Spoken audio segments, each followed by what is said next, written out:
Pada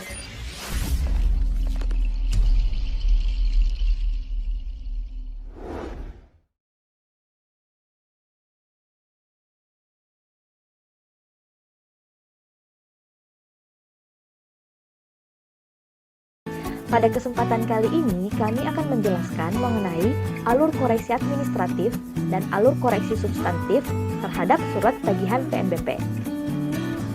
Silahkan disimak penjelasannya ya. Yang pertama, kami akan membahas mengenai alur koreksi administratif terhadap surat tagihan PNBP. Teman-teman tahu nggak? Setiap tahunnya pemerintah mengalokasikan dana-dana segar dalam APBN loh.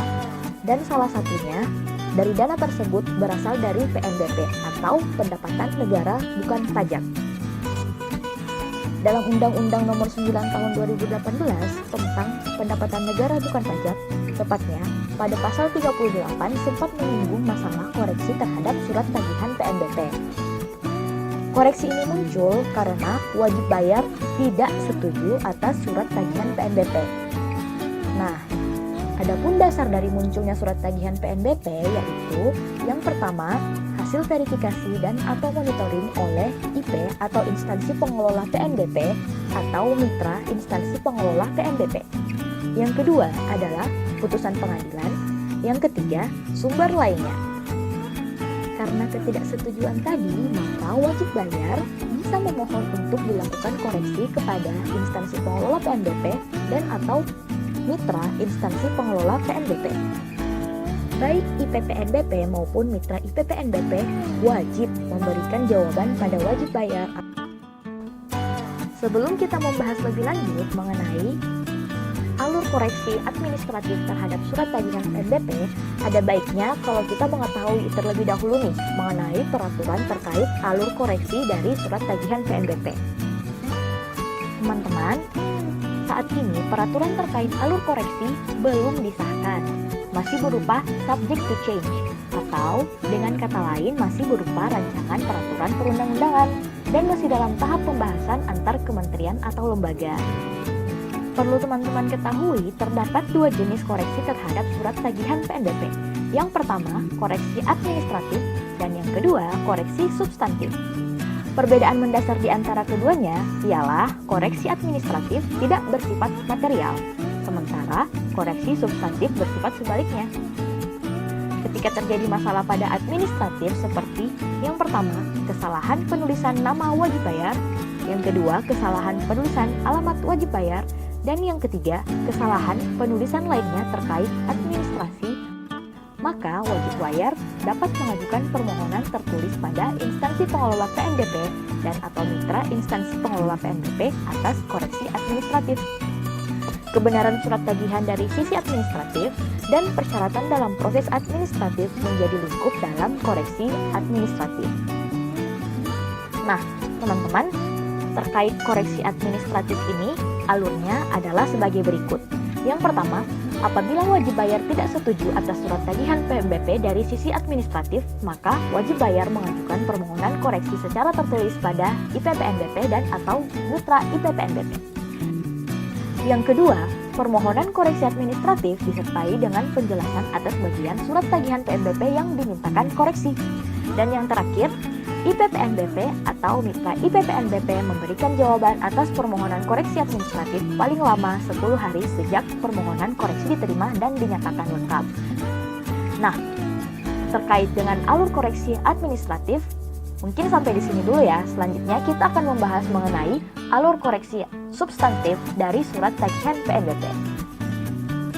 Teman-teman, setelah kita mengetahui bagaimana alur koreksi administratif, maka selanjutnya kita akan membahas mengenai bagaimana alur koreksi substantif.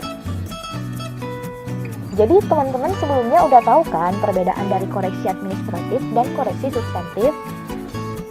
Seperti yang telah dijelaskan sebelumnya, kalau koreksi administratif itu tidak bersifat material, koreksi substantif ini bersifat material, teman-teman. Terkait dengan alur koreksi substantif atas tagihan PNBP, langkah pertama adalah wajib bayar mengajukan permohonan koreksi substantif terhadap surat tagihan PNBP. Pengajuan permohonan ini dapat dilakukan kepada instansi pengelola PNBP maupun kepada mitra instansi pengelola PNBP. Jika permohonan diajukan kepada IPPNBP, maka IPPNBP akan memberikan jawaban kepada wajib bayar atas permohonan koreksi dengan dua catatan, paling lama 10 hari dengan pemeriksaan atau paling lama 14 hari jika tidak dimintakan pemeriksaan. Jika wajib bayar mengajukan permohonan koreksi kepada mitra instansi pengelola PNBP, maka langkah selanjutnya adalah mitra instansi pengelola PNBP menyampaikan permohonan pertimbangan kepada instansi pengelola PNBP.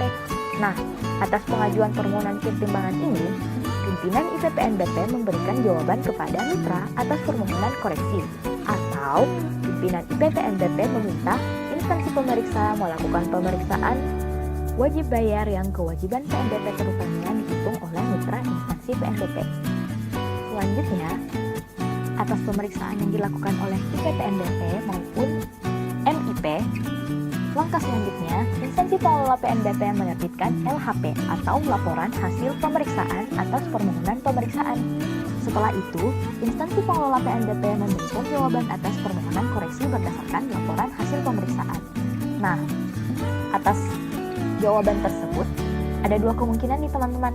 Yang pertama, apabila disetujui, instansi pengelola menerbitkan surat ketetapan PNBP dan surat tagihan kepada wajib bayar paling lama 10 hari setelah LHP diterima.